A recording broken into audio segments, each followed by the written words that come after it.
This is Foxboro's Fortress, your home for all the latest on the New England Revolution. Brought to you by Leading Lights, LLC. Hello and welcome back, everyone, to Foxboro's Fortress, your home for all the latest on the New England Revolution. I'm Cecil Kenney. And I'm Raphael Babchuck. And today, everyone here knows what we're talking about, so let's get into it. Y'all should already know that Caleb Porter's been sacked. But first, I want to welcome the Blazing Musket writer, Jake Catanese, to the podcast. Say hi, Jake. Hello, everyone. We're glad to have you on. And then Cameron Benefit, welcome back to the podcast. Foxboro's Footnotes writer over here. Yes, very excited. Let's talk about this moment in history. We're glad to have you back. Yeah. So let's just dive in. Let's just dive in. It's super fun. Yeah. We have a few topics, but they all revolve around one thing. Caleb Porter, the head coach of the New England Revolution, has been sacked as head coach of the New England Revolution. Sacked. Fired. Out. Man, I'm actually, we all knew this was coming, but I am shocked. Genuinely. That it came at this point of the season. Because I agree as well. I thought they were waiting till the end of the season, especially they wait till the Monday after a draw. There were so many other worse performances. Yeah, they could have fired him at. Not that I'm upset at this. Great. I'm obviously way happy. We just released I forget which episode it was, but yesterday, I forget what number it was. And we were so somber. If you guys listen to that, we were so somber about the season. We're like, I can't even believe this. We just drew to Toronto. This season's already done. And now we're here. We're so happy. You said Caleb Porter, and then I was like, trigger word, don't talk about him. Now I want to keep hearing his name this whole podcast right now, this whole episode right now. It is, man. Oh, God. It has been a whirlwind today. Jake, I want to hear your thoughts, just immediate, how you're feeling about this on a random Monday.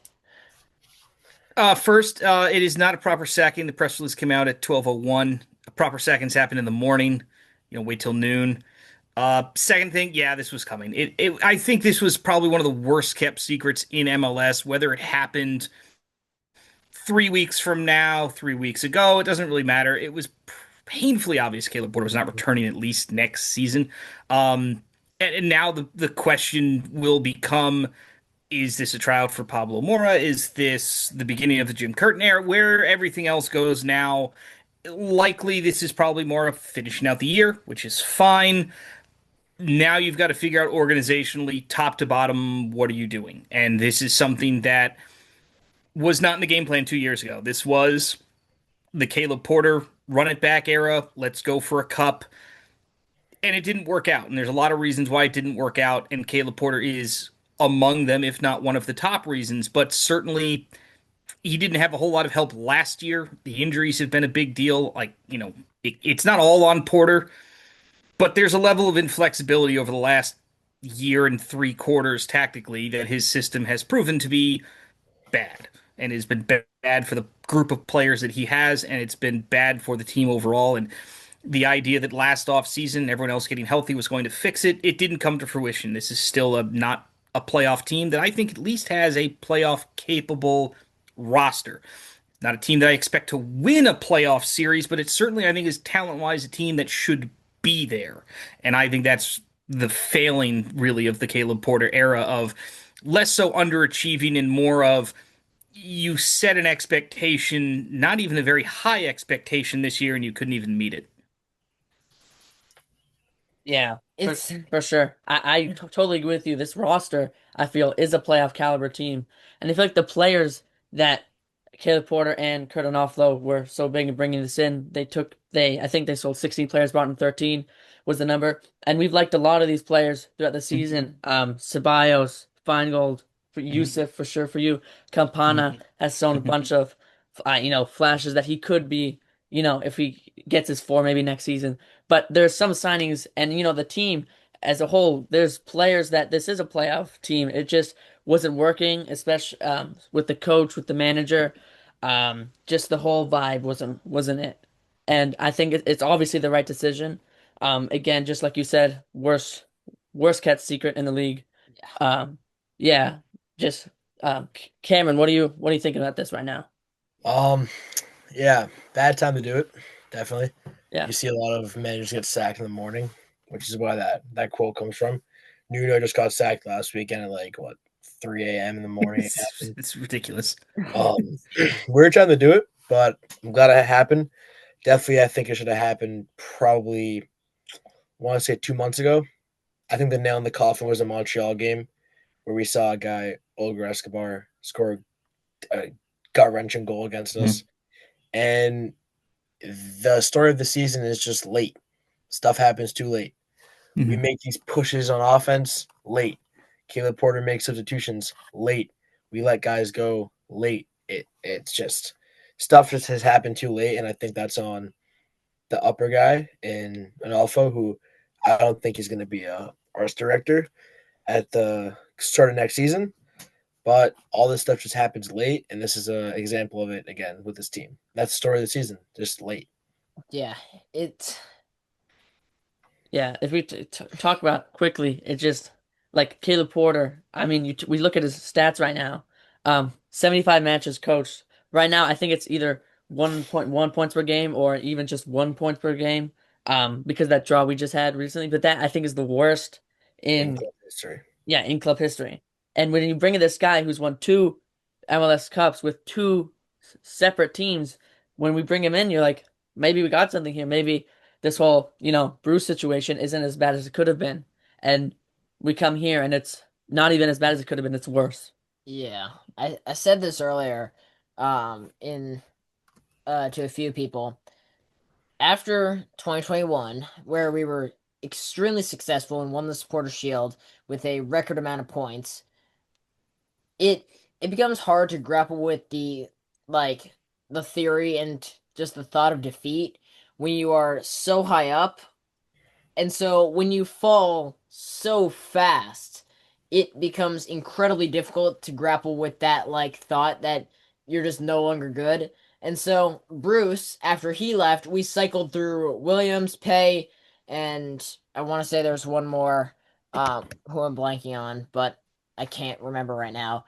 But either way, we cycled through managers, and I think it was Tab Ramos might have coached a game, but even there, we cycled through managers, and then we get Caleb Porter, and we just keep losing. And bringing in a guy who has MLS Cup winning experience just to then continue losing, that's an even harder thought to grasp. Just like someone with so much success brought so much failure. It's just not something you expect. And so it's really just it's a really interesting concept, and it's hard for us as Revs fans to grapple with that thought of defeat coming from so high up and now going all the way down. So hopefully Pablo Moreira, who we'll get into in a minute, can win us 4 games and win us all 4 games, get us into the playoffs, and go win us the MLS Cup. Yeah, Chicago loses all their games. Yeah, Chicago and NYCFC. Yeah. Or whoever it is, just lose out, and Pablo Moreira is hailed as a hero. That could happen. He is the constant. He is one of the constants in that Caleb Porter MLS Cup runs. I think there was 3 constants. There might have been 4 even. Caleb Porter was a constant. Pablo Moreira was constant. I think Luis Diaz was always on those teams. And I think even Maxi Rudy was on those teams. So Darlington Nagbe. Darlington Nagbe's the other is the main constant there. Yeah. I don't know. I feel like Maxi Rudy challenges for that spot. We love Maxi. Yeah. I saw that he liked liked the post that Caleb Porter got sacked. Might just not too much to think about that, but Not even surprised. Well, Gus just tweeted a couple of hours ago that Moreira is very well respected by the club, and Caleb Porter was not. So yeah, and he wasn't a locker room guy. That's you can see that too. It's not like it's hidden at all. Like you can see him on the sideline. You can tell this guy's not a locker room guy. I couldn't envision if you heard me during the podcast the past couple episodes. You don't see this as a guy who's gonna lift up his team in the locker room and start this big halftime speech. It doesn't look like it, and he's out on the sideline messing with his whiteboard, tactics board right there, moving everything around to do absolutely nothing. And just like as you said, Cam, everything comes too late. This again, I think it's come way too late. I thought, yeah, we should have given him another season after that. But after that horrible start, we should have done what Montreal did. And just Montreal sacked Laurent Courtois 4 games into the yeah, season, because or even less. yeah. And I made a special episode on that. Episode 4 of our podcast was about Laurent Courtois and how he got sacked. What does this mean for Caleb Porter? How we started so poorly, and we're sitting here now with 4 games left to go, sacking Caleb Porter. Yeah, and you're only like 8 or 10 points above Montreal. Now, mind you, Montreal is significantly terrible, worse at everything. There, I mean, the Revs are not good. Montreal is objectively at least bad, and that coaching's not going to fix that. But what you guys said earlier, I think there was a very good point. The Revs have never had a talent identification problem in the however long I've been writing for the Bent/Blazing Musket. It's never been a talent identification problem. Thomas John Clay is good at soccer. Luca Langoni's good at soccer. All these guys, they're all good at soccer. Very rarely do the Revs miss. Yes, you have the Gabriel Somis and the Alexander Butners. You miss sometimes. It's not supposed to be perfect. But what Caleb Porter was supposed to do by running it back was not to change into this possession-based system that just doesn't fit what they want to do. This team wants to get out and run. I've been saying this for better part of a year now. It's a counterattacking team. When you don't counterattack, this team looks anemic on offense. You have one of the best chance creators in the history of the league in Carlos Heel, and you don't give him the opportunity to set up anyone. You're just trying to dink and dunk and, make plays in the final third against, 9 guys behind the ball. It's not going to work. Didn't work last year. It wasn't going to work this year, even though you got better players. And that to me is where ironically, is the 3-5-2 was something that Caleb Porter was forced into, and it worked. It worked because he actually had to do something tactically. He had to actually set a game plan and change it. And I think that's the mind-blowing part of this, is that he accidentally was good at his job because he had to be. And you can't be a head coach in MLS and just run one system. You can't. Someone's gonna unless you're the point. Well, unless you're Red Bull. Like Red Bull's like, we're just gonna, press the bejesus out of everyone and whatever. But it's like New England has to be able to figure out multiple ways to beat you. If you don't have multiple ways to beat you, that's on your sporting director. Hey, I need this. I need someone with a very large forehead like Adam Buxa so I can lump balls into him every now and again and just smash in a header and steal games 1-0 when we're not creating offense because we still have that in the bag. And New England just always, I think, was on, this is whatever gear we're in, this is the gear that we're going to be in, we're not going to change it. And there's days where you're putting in 40 crosses. There's days where you're, not you're just trying to set up something through the middle.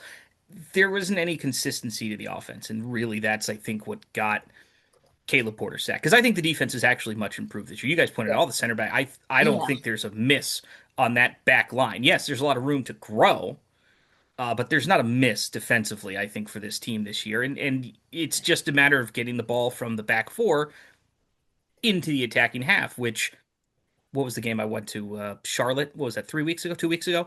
Mm-hmm. You sat around and passed the ball on your own, 18 for 40 minutes. And you somehow managed to score a goal. I don't know how you did it, but you did. And that's been, I think, the entire, second half of the year we've mostly seen that kind of stuff. So I don't know what your guys' thoughts are like overall on like the Porter era. I'd be interested to hear them.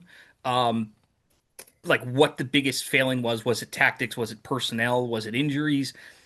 Whatever you guys kind of think. So first off, I want to mention, hi, Sherrod George here. I'm a tall body. I probably have a large forehead. I might be able to score some goals. Then you got, as a wise man. Can we put any of these kids in for the final 10 minutes of the game, please? I'm begging. Yes, I'm begging. Yes. Anyone. Yes. You guys have occasionally. You guys might be one of the 3 people who read my. How many times have I complained, guys? Why are we subbing at the 85th minute for the first time? Where are the subs on the hour mark? Where are the subs in the 75th minute? The other teams are making subs 15, 20 minutes ahead of you, and they're seeing results. They're seeing the game be changed, and you're sitting there waiting to be obliterated. If you wait to be obliterated in this league, you will lose. It happens every single time. You can be proactive, and you can just be bad. And that is what it is. They're bad teams. But if you wait to figure something out, you're just going to lose.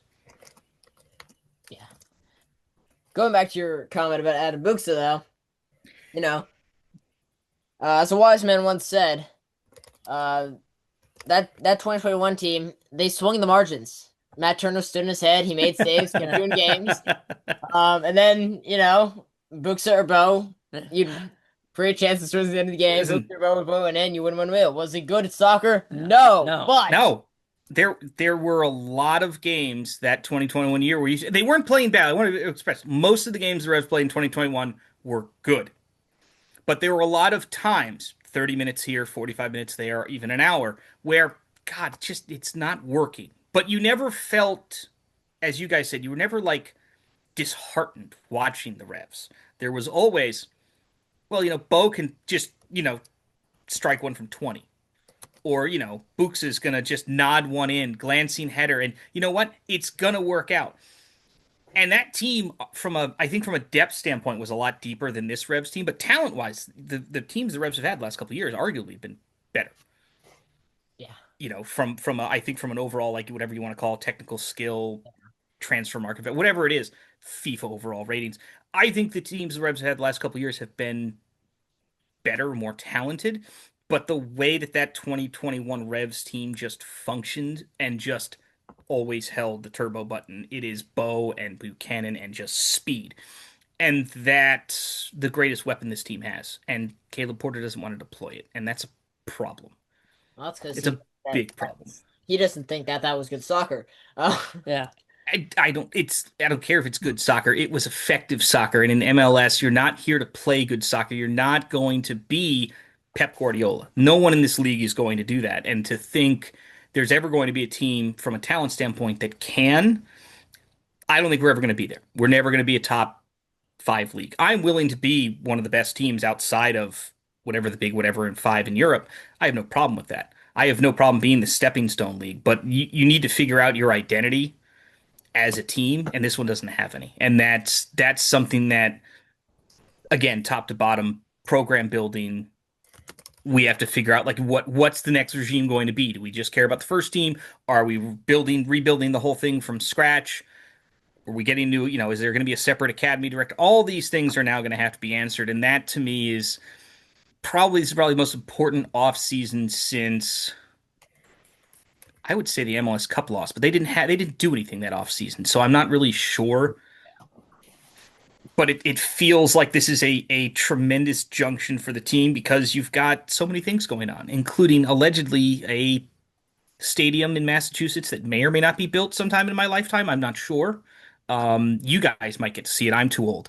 But there's a lot of things going on. This team has, I think, squandered an opportunity the last couple of years to regain the momentum. And that's going to be the first, port of call is, all right, regain the momentum from the MLS side. And then can you at the same time, figure out a way to get Sherrod George, 300 minutes a year in MLS, because I think that'd be beneficial to the program as a whole. But I don't know. It program building in MLS is so hard because we should have already been done with that. Yeah. And so you guys being younger fans, like I'm interested now from your guys' perspective. I have this thing where I think like the transition from academy to the MLS side is like hugely important. And the Revs right now are only hitting on like the blue chippers. You're hitting on Peyton because he's already an MLS level player. You're hitting on Esmir because he's already an MLS player. You're hitting on Noah Buck because he's already an MLS capable player. They're playing down at Revs too, but like they're already ready to go when you call them up. I think that's something that's incredibly important going forward, getting more of those guys involved. And Porter's kneecapped that like really badly. Cam, do you watch a lot of the Revs 2 guys at all? Not enough, but I know enough about them that they should be given a chance in the first team, especially at points in the season when we're going to drop guys like Luis Diaz and Maxi Rui. That's when you call up guys like, I know it's tough with the international slots, but Marcos Diaz, Malcolm Fry gets a chance. Liam Butts has been a star. We have the second best, I think I saw, I don't know if I'm right about this. We have like a top 10 academy in the world, but it's is it really a top 10 academy if they're not going to get excel to the next level? Mhm. We've seen Eric Klein one time in the MLS. He got garbage time minutes against Montreal. It's 1 I minute. know he got 1 minute. One whole A garbage time minute against Montreal. Obviously, Peyton Miller's been a hit, but we know in 12 to 18 months he's going to Europe. Yeah. We've already accepted that. I mean, who else? Malcolm Fry. He was on the bench for a game. I know he got injured, Mhm. but I know Revs 2 is thriving, but when is this new upbringing of a head coach, is that going to propel? Is this guy who we might get, whether it's Curtin, Bradley, Morera, if he stays, are they going to utilize the academy like all these other teams are? Because Chicago just signed I think 3 guys to extended contracts today. 2 of them are under 22. Yeah, it was Chris Brady and one of their, I think it was one of their midfielders. I forget the names. or Gell Jr. I think it was. Yep. That's I think that's it. You got to utilize and persevere your young players, and it doesn't seem like we're doing that. And I hate to mention this guy because he's not with the club anymore, but Bruce did that a lot. Bruce signed guys to minimum contracts. Omar Gonzalez, Sebastian Lletget, both guys that were busts. Is the MLS like? It seems like a lot of teams at MLS they love the word veteran. They love bringing in veterans. Do veterans bring a lot to clubs recently in the MLS? Because I don't see it. I don't think these guys are really bringing much to teams like a Rudy, like Diaz. It's all coach's favorite in my eyes. Yeah. We need to bring the guys that can bring sparks to the team into the team and get them on the pitch and get them excelling to the next level. So we can, unfortunately, this is how it's going nowadays, especially with the Revs, sell them for a profit in the future. Get them to hit their peak, sell them at their peak, and then reinvest that money, which we haven't done a great job of doing, in my eyes. We really haven't. No, not losing Olger for a bag of soccer balls and like 100,000 guard, but that was a massive, massive mistake, I think. And I said that multiple times. That transfer actually really upset me, and then he scored against us. Yeah, that was the nail. Yeah, that was really upsetting. well. That's my favorite nugget from the Gold Cup. The last 2 Gold Cup like best young player awards because they didn't have one in 2023. It was Buchanan in 2021. It was Escobar in 2025. So imagine that the last 2 best young players, the CONCACAF Gold Cup, have both come through the Revolution, either academy draft, whatever you want to call it, and that's sneakily my other thing I'm not going to rant about, but this team has been horrific at the draft the last like 3 years.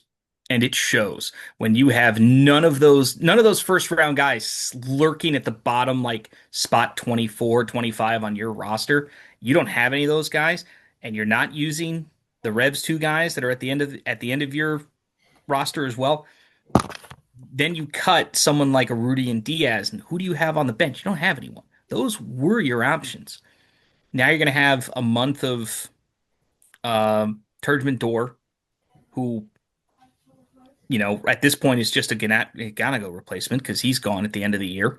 And you're going to have to figure out how many of these guys, are you going to stick with the 4-2-3-1? Is Campana going to be the stroll striker? You have a lot of things you get to solve this offseason, and you have to get it right. And if you don't have the right coaches and the right personnel, if Nolfo stays, if he goes, if Bolello moves into the craft group and just does stadium stuff, whatever it is this team does, they cannot, under any circumstances, miss on the head coach.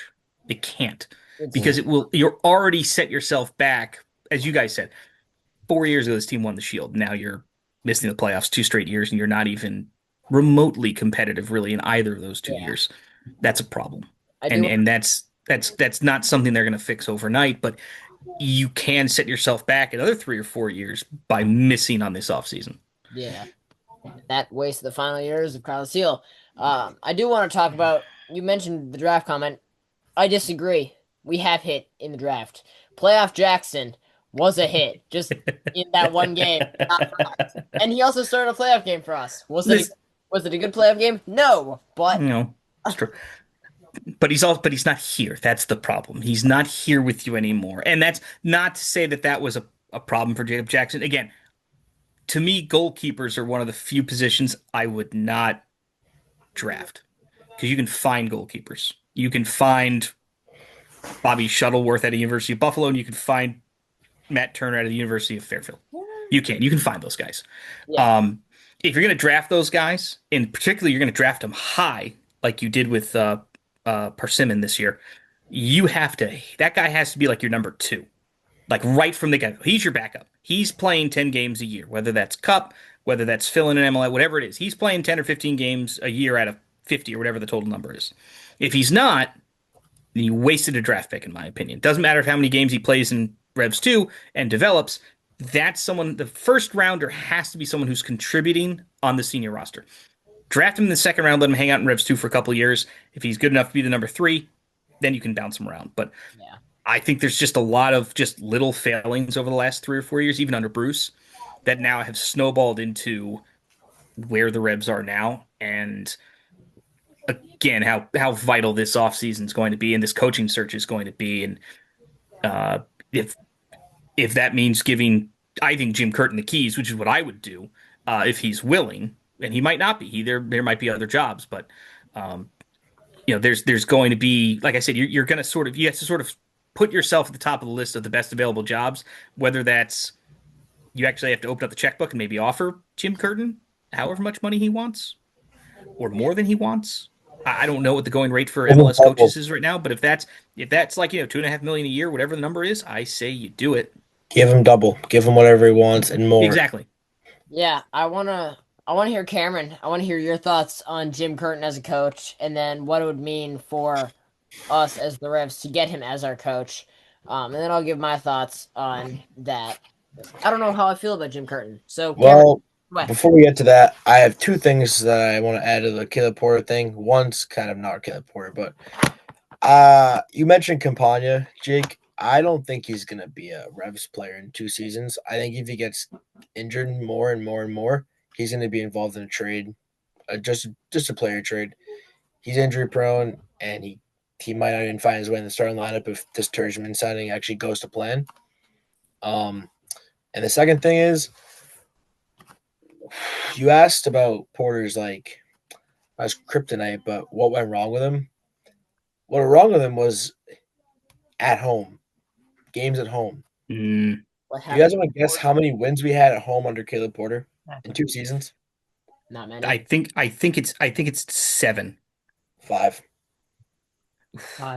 We've won 2 home games in 2024, 3 home games in 2025. What happened to my fortress? Tell me what happened to my Foxboro's fortress. 2023, we had 12 home wins. Mind you, Bruce got the Bruce situation from probably like 9 or 10 of those, but yeah, in September. Mm-hmm. So it just goes to show the confusion of what happened at home. Did we play down to our opponents because we were on home turf and we're one of the only teams in MLS with turf? Did we play too classy? Did we play too simple? Was that his tactics on his tactic board? Like what? I don't understand it. And the games we won at home really weren't against good teams. I mean, to my knowledge, it was DC this season.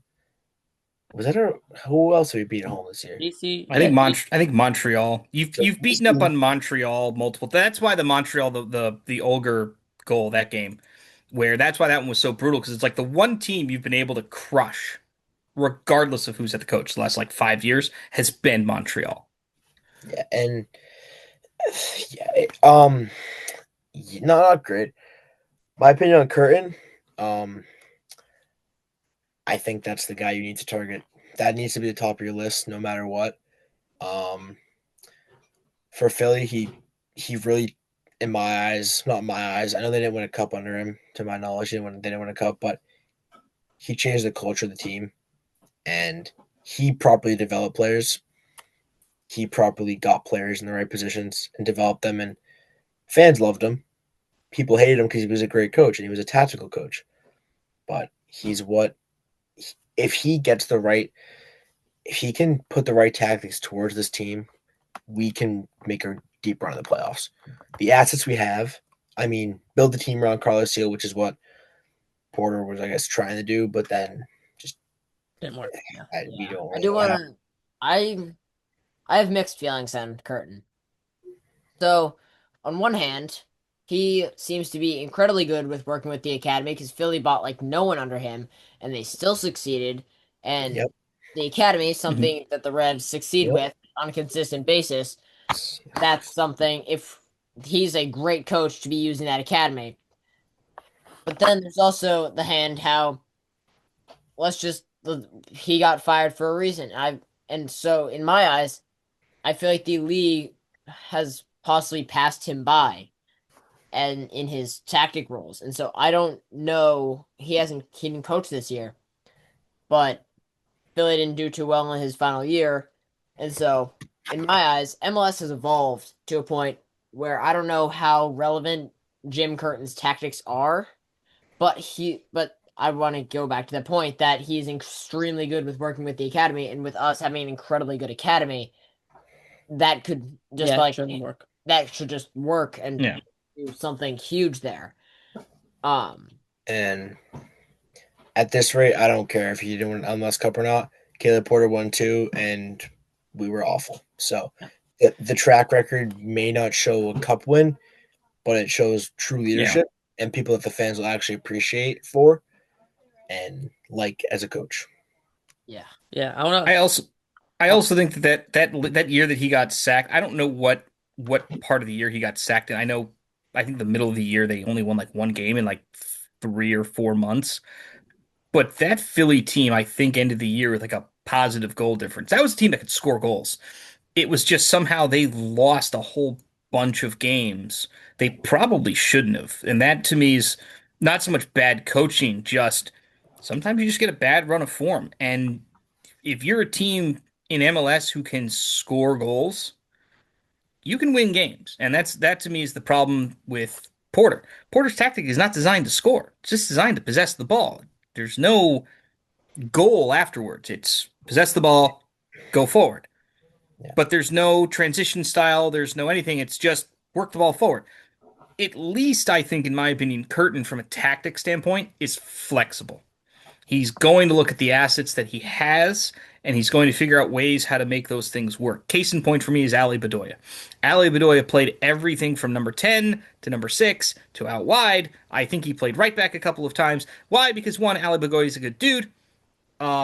Yes, we will yeet his potential throw-in balls into Rosie because Kessler says so, but that's not the point.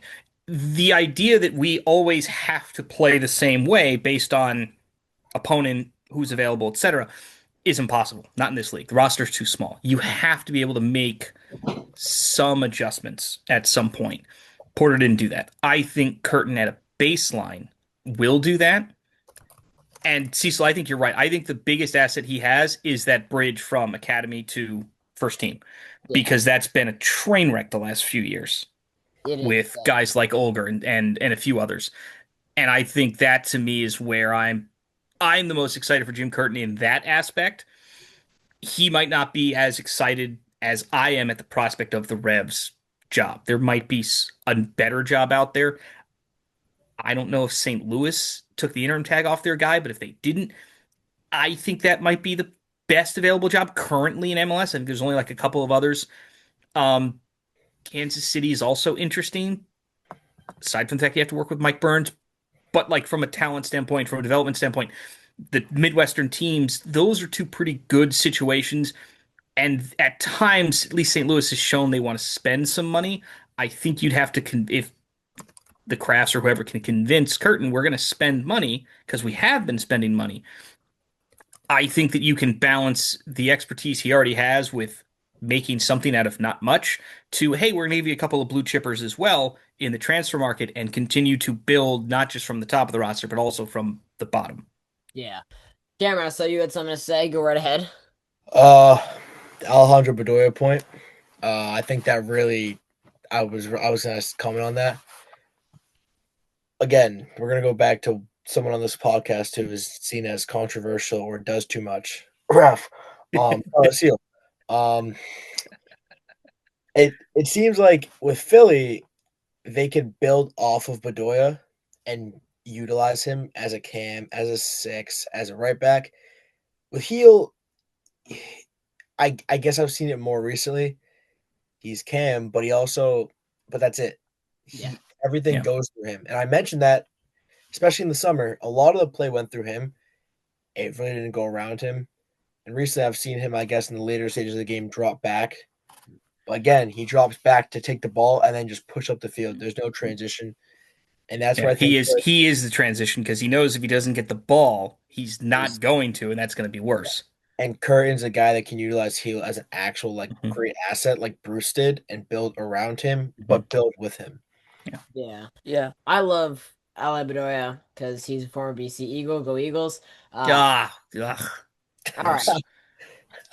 All right. Let me go. Let me get my Paige Becker's jersey. Hang on, I'll be right back. Anyway, no, not the point.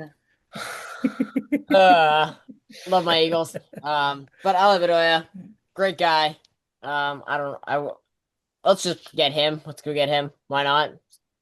Bring him in as a player coach, and There are dumber people that you can sign for $250,000 a year than guys like Ali Bedoya and Teal Bunbury and even Omar Gonzalez. You guys mentioned like how much does a veteran presence bring?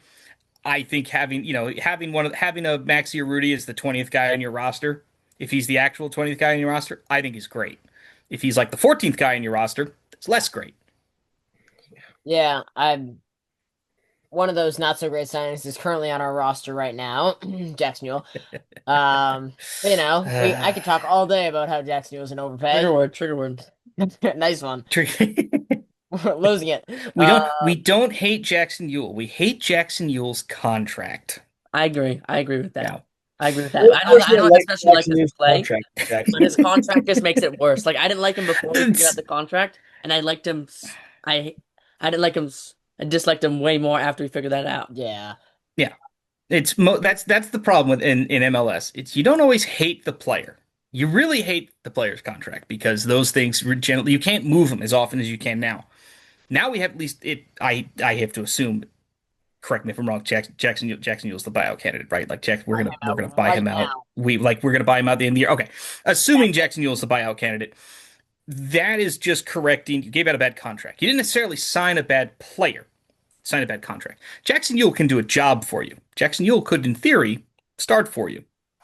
What Jackson Ewell is being told to do, however, is sit on the ball and pass it around, which Scotty Caldwell can do that for half the price or a quarter of the price. Noel Buck could be doing that for a tenth of the price.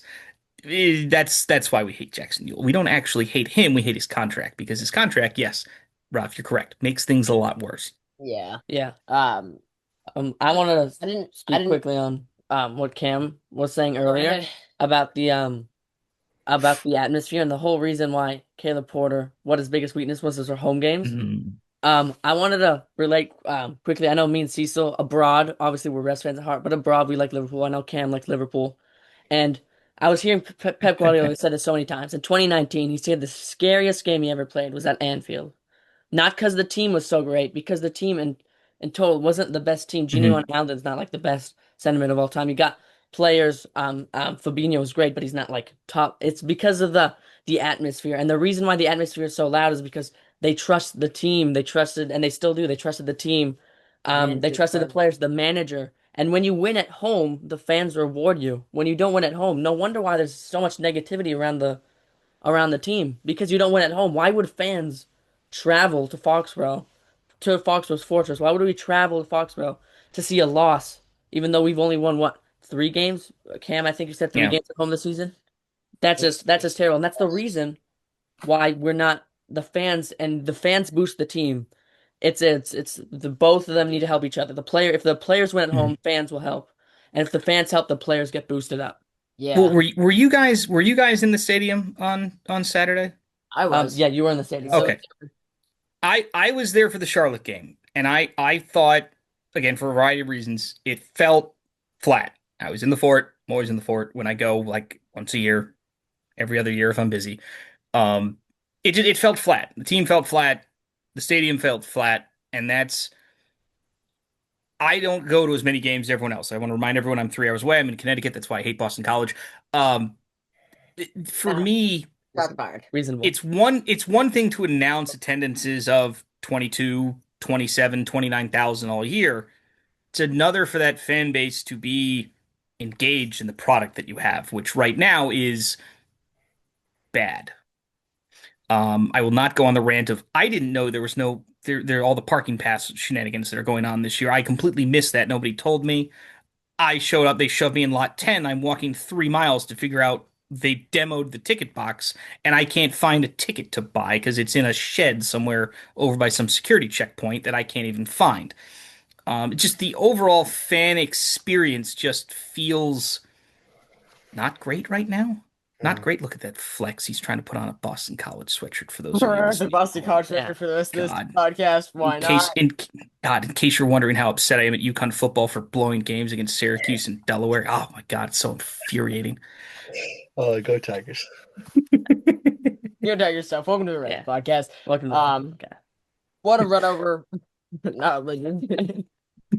Yeah.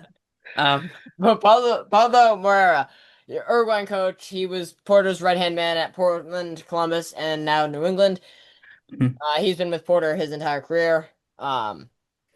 Yeah, not sure how he'll do. I'm guessing he's gonna play a very similar style to Porter. Yeah. As you know. I hope when it says interim head coach, I hope he's our interim head coach. I hope he's our interim manager. Unless he wins all 4 games, he will still play as we win out. If that happens.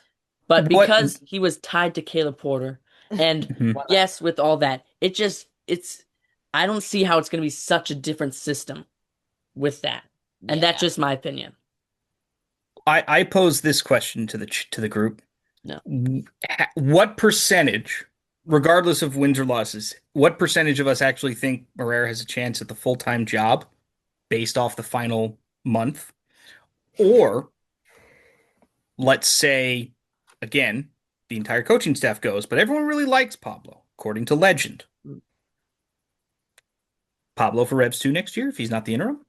Yes, so I like that move. Pablo to Revs 2. I like that move a lot, actually. If they like him at their organization, put him in Revs 2. Because I don't think he's going to be the first team manager next year. Because he's tied to Caleb Porter. If the coach's staff's going to get overhauled, he has 4 games to prove himself. And 2 of them are against 2 incredible teams. Maybe even 3, depending on how you look at it. The only winnable game is Atlanta. But yeah, I think Revs 2 would be a good shot for him. Because then you could beat Chicago at home. I don't think you're winning either of the 2 road games. No. Especially if it's against the Supporter Shield winner currently, and then is Philadelphia back on front? Oh, good for them. I think they're back in front. Yeah, I haven't checked that, but still they're up there. So either way. And we didn't mention this, but Jim Curtin, we actually have made contact with him per sources, as a coach. So there is actually something there. It's not that just that we want him as a coach, is that there is already contact made, and I saw in a St. Louis fan story. Well, there goes that. So, St. Louis, you still have a good chance. The few people who wander over and listen to us, you guys had a list. You guys wrote down a brainstorming list. I heard it sort of as we were warming up, and I was trying to get my mic to work. Who's the other brainstorming list of the other coaching candidates? I missed half of that. We had Bob Bradley on there. Bob Bradley, he's not a bad option. I've been saying Bob Bradley since I was on the podcast the first time, which was in July. I would not hate Bob Bradley. I wouldn't hate it. I don't necessarily think it's the rebound coach you want, but I wouldn't hate it. It's not the best move, but if it's the move that has to happen, I would rather that. Also, back to the Moreira thing, 10% that he stays as the coach. That's what I was gonna say. And I think 10% is good. Is good 60 to 80. Yeah. Nope, not doing it. 60 to 80%. Good save. I think it could be a Richie Williams situation because he's out of contract. So, I mean, I don't. That's it. That's the other thing. You're again, if we like Pablo that much and Pablo does well, again, whatever he wants to do, if he's tied to Porter and he wants to go a separate way, again, that's perfectly fine. But if we all like Pablo and he's as much of the, I guess, the face of the coaching staff to the locker room, I think that's a tremendous asset to something like Revs too, particularly if you're under a Curtin or Bob Bradley, someone who has been around the block for a long time, either in the sport or in Curtin's case, MLS as a whole. Um, Letting those guys go, it does sting. Obviously, it's a necessary thing at this point, but like losing Clint P to me, that still hurt. Like I'd go to war for Clint P, not because of Rev 2 or because of the interim, just because he was the guy who soldiered on and went out and put on the brave face and said, okay, this sucks. Let's go do dumb stuff and put Matt Polster as an inverted left back and do weird things. Like, that's the level of weird I want from Pablo the next, like, month. Like, go nuts, bud. Just, this is literally, I don't even think it's a tryout for the actual job. I hope we do interview him. And if you want to stay on because you do like us that much and you're okay with the pseudo demotion / lateral move from assistant to Revs 2, I think that should be on the table if he wants. If he doesn't want it, then that's great. We can just go from there. But I like the fact that everyone here is kind of sort of like, no, that's okay. We can live with that. Yeah. I do want to quickly go through. I saw a Quinlan rumor today. Tommy Quinlan. Kurt Nolfo out and Chris Tierney in. And so reports suggest from Tommy Quinlan that Kurt Nolfo is to leave at the conclusion of the season, and former player and now front office man Chris Tierney is to take over as sporting director. I don't think that's true. I don't know how much I trust Tommy Quinlan as just a source, but also I don't know how that's too fast. You fire Caleb Porter, and then I feel like that report would have come out at the same time, and I feel like coming from two different sources, it also is a little bit interesting there. You also did that once, and it didn't work. Yeah. Because you fired Burns like a week after you fired Friedel, so why would you not? Why would you make that mistake twice again? Yeah, and now the logic is now the same though, in my opinion, because now you've got the again, I don't know how much of this I'm misremembering. The reason they didn't hire Bruce after the failed 2018 run, they hired Friedel, was because Bruce also wanted to be sporting director. So then what did you do when you fired Friedel and hired Bruce? You got rid of Burns. So if you're going to offer the job to Curtin, and Curtin says, I work above Analfo, or I don't work at all, it's a very easy choice. Analfo goes. Yeah. But now the logic has to be, this is, I think, why you're talking to Curtin now, because you need to figure out that decision quickly. Because then, instead of Analfo leading the rest of your offseason stuff, now it's Curtin. Yeah. And you have to make that decision, I think, right away. Yeah. And if it is Tierney who sort of elevates into the, I don't want to call it sporting director, but like head of player personnel, whatever kind of job he does now, you just kind of change his title. And now he's, I don't know, I don't want to say general manager because it's like not the soccer word, but like I guess that's what it would be, where he's, he doesn't have final say on anything, but he is the guy who oversees all the college scouting, oversees all of the development all that kind of sort of stuff is under Tierney's plate. Yeah. And then you have all of the operations would be, I think, under Curtin as a combination head coach / sporting director. But I like, promoting Tierney is fine. Yeah. That's what you've been training him for. But it seems odd. The rumor could be correct. Yeah. But to me, if you were going to clean house, you would have just cleaned house and then just done it. The fact that it's still up in the Analfo is still tenured until you make the head coaching decision, that seems a little odd, but I don't know. It's not impossible because we've already seen this play out once before. Yeah. I don't think they're going to make that mistake twice. I think Tierney could be a very good thing for this team, though. He's a former player. He's been in these players' shoes. He's been in the front office for a few years. I think he's a great guy. So I think this could be a nice move for the organization if it is to come to fruition. That's a word. But yeah. I'm going to wrap this up. Porter got sacked. He didn't do well. Pablo Moreira is going to step in as interim. He might do well. He might not, but he's well liked per legend by the players. That's the word I'm getting at. Then you got Quinlan saying that Kurt Nolfo could be out and Tierney could be in, but that's still take that news lightly. I take that as a grain of salt, like everything, or sand. I don't know. I don't know what the thing is. Is it a grain of anything? It's a grain of something. Grain of something. And then Jim Curtin. We already, I guess, talked with him and made contact with him. So it's a very interesting time to be a Revs fan. Yeah. We're firing our coach, and finally exciting because, as I said last episode, we were so somber. It was somber. Like I don't even know. We didn't come in trying to be somber, but if you listen, it was pretty somber. It wasn't even the end of the season. We have 4 games left, and we sounded like someone had died, and we were just like, well, we thank you guys for watching. Thank you guys for supporting us this season during this really tough season to be a Revs fan. You guys have been great for us, and we really thank you. Like it wasn't even the end of the season. We were just like the podcast was ending. The Revs playoff hopes effectively died. They effectively died. They did. I mean, you can be somber about that. I know there's the weird, like, we can actually catch Chicago if like something really stupid happens and we beat them on the final day of the year. I'm like, we win all 4, and we right. No, let me explain. The play-in game is not the playoffs, and getting into the playoffs via the play-in game does not count. So your playoff hopes are done because you can't get above New York City, who I think they're like 15 points ahead of you with 4 games left. Yeah. Getting into the 8-9 game doesn't mean anything in this league when 80% of teams, or whatever the number is, that not 80, like 70% of teams get into the playoffs. Still makes it worse that we didn't make the playoffs.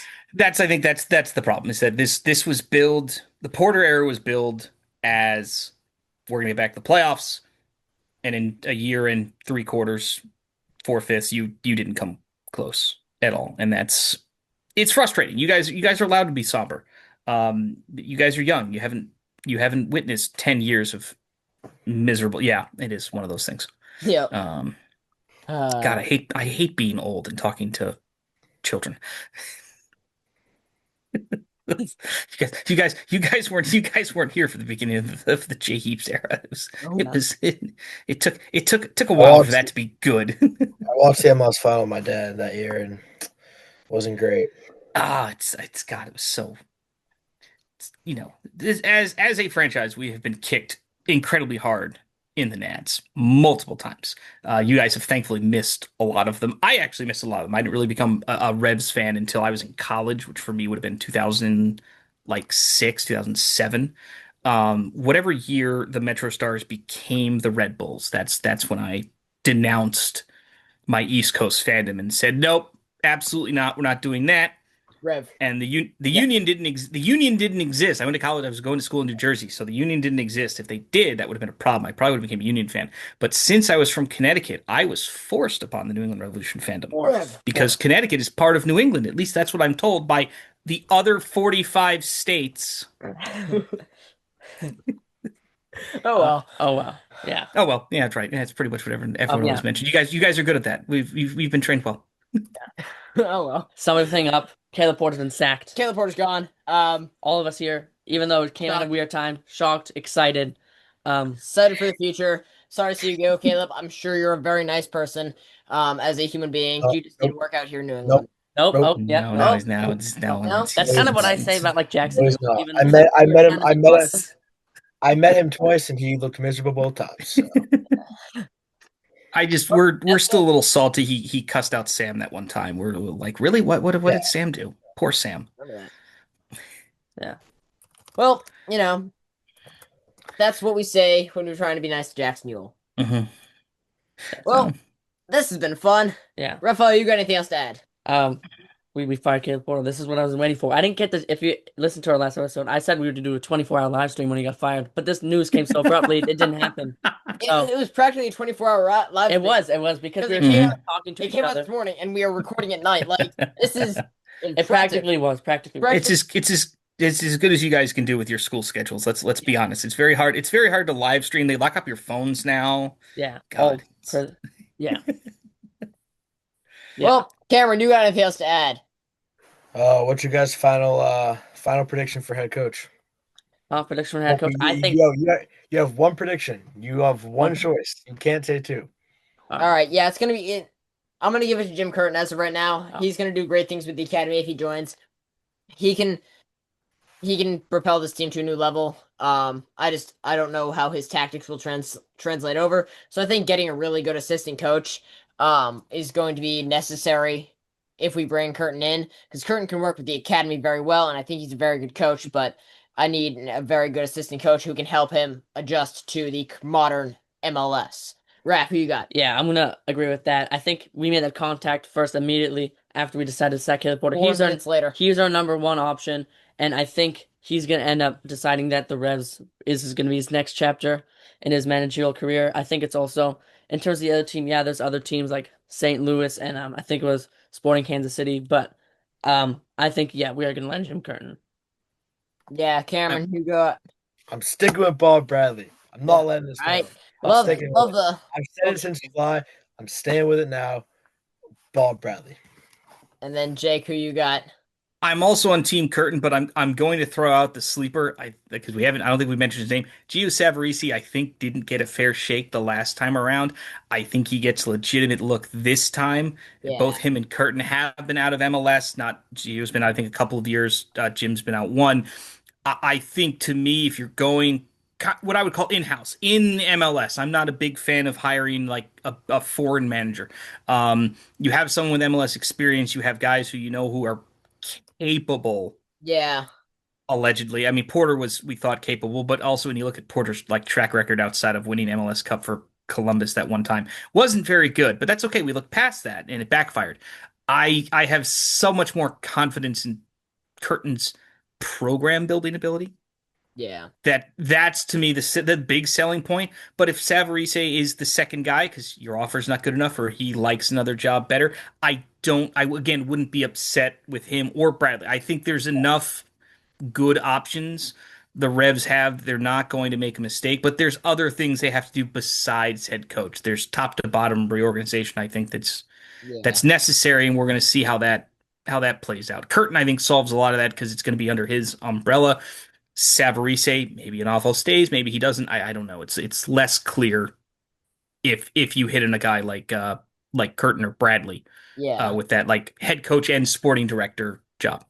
Yeah. I think we're kind of stuck with in-house because I would love a Jose Mourinho, but he's gonna say I what's a designated player and what is GAM? Yeah, Have no clue. It's gonna take him a year to even figure out any of the But you rules. forgot he's Jose Mourinho. He's the chosen. I am Jose. He's yeah. Jose Mourinho, but That's he also doesn't know what a TAM player Yeah. is. So Well, thankfully, you would hire Mourinho just to coach. He would do nothing else. You would Yeah. never mention to him anything about the structure of MLS. You would just say, "Here is your 25 senior players or something, whatever the 30-man roster is. Here are your guys. Go win games." You would do nothing else with him, and that's why I would never hire Mourinho. Not because it's not important, but because there is a level of sophistication that comes with finding players, not just for an MLS level, but at a value for MLS. yeah. And that's what if Tierney sort of gets elevated, you have a guy who's been, I think, hunting at that range, which is a very narrow range of someone who can actually start in MLS, not get paid a bazillion dollars, and also has value that if they are very good, you're going to sell them for twice what you paid for them. That's really hard to hit every single time, particularly when you're the Revs who are sort of operating more on the, instead of like $20 million DP level, we need like 6 or 7 guys at the $1 million TAM level. And if you miss on 3 of those guys, that's a problem. Yeah. That does it for me. Yeah, I want to finish up on one more thing. Just quick, Jake, how you said, just like you said, there's a lot of good options, but the Revs have to find the right option. Yeah. And I just want to end at that. We have to Yeah. find the right option. This is so Mhm. important. Yeah. Gotta hit on this one. Already went over my spiel. If you haven't already, make sure you follow Jake on X, Jake Catanese. Cameron, make sure you go check him out. Yeah. Go check out us at Foxboro Fortress on X, on Instagram. Foxboro's Fortress. Yeah, just you can, special episode, don't got my spiel prepared. Yeah. Go check us out on YouTube if you're not already. Subscribe, Spotify, make sure you're following. I always say next episode should come out Monday, but that's almost always a lie. because I always seem to have either a scheduling conflict and I get it on Tuesday or this happens. So, we appreciate you guys sticking with us throughout it. This has been really fun. Caleb Porter, we thank you for your time. No, we don't. In New England. No. I'm going to thank you for his time because time is valuable. Yeah, time is valuable. Mhm. I don't know if this time was valuable.